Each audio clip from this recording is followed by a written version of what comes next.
Hello नमस्कार प्रणाम, हम रंजित। और आप सबके बता दी कि आज हमारे भैया प्रमोद प्रेमी यादव जी का प्रोग्राम बाटे कैमूर में। और हमनी के देखी भैया भी होटल में सबके एंट्री हो गई बा, भैया भी आ गई बानी। और कुछ देर बाद हमनी के शो में जाइब जा। अभी देखिए होटल में आके भैया रेस्ट कर रहा बाड़े। हाँ भैया सोचने एगो ब्लॉग बना ली। आज कैमूर में शो बा। कौन जगह सुने भैया? नौछट्टी में बा,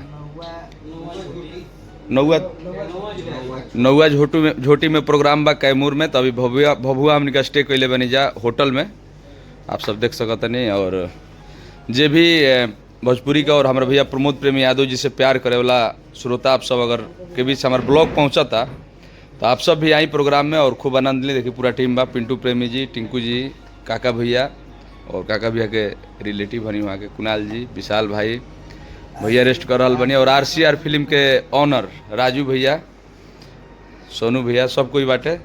तो आप सब भी अगर कैमूर से नियर बानी, भभुआ के नज़दीक के बानी, तो आप सब भी नौहट्टी में, नौवा झोटी में आई और प्रोग्राम के आनंद ली। हमने के अच्छा लगी, कहें कि नज़दीक में प्रोग्राम नहीं के होत, दूरे प्रोग्राम होना देखा हो। सोनू भैया जाइए बुला रहे हैं। अभी मोटा मोटी समझिए कि 1 से 1.5 घंटा लगेगा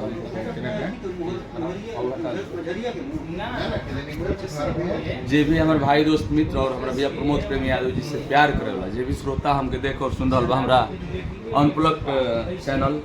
अभी अनप्लग पर वीडियो बहुत दिन से अपडेट नहीं हम कर पावत, कोनो कारण बस। आप सबके स्वागत बाटे कैमूर के धरती पे, आप सब के वेलकम बाटे दिल से। आप सब आई और प्रोग्राम का आनंद ली। और जो हमारा Facebook page Ranjit Yadav page पे वीडियो देख रहा बा, आप सबके भी स्वागत बा भैया। ज़्यादा से ज़्यादा संख्या में आई जा, कैमूर के धरती पे हमनी के बहुत दिन बाद शो करे आइल बनी जा। आशा ना उम्मीद करब कि आप सबके शो बहुत अच्छा लगी। तो ऐसे आप सब ज़्यादा से ज़्यादा संख्या में आई और खूब प्यार दिला। अभी तक के ये अपडेट बाटे और फिर हम शो में पहुंचब जब हमनी के एंट्री हुई तो वो भी update. Love you, Har Har Mahadev.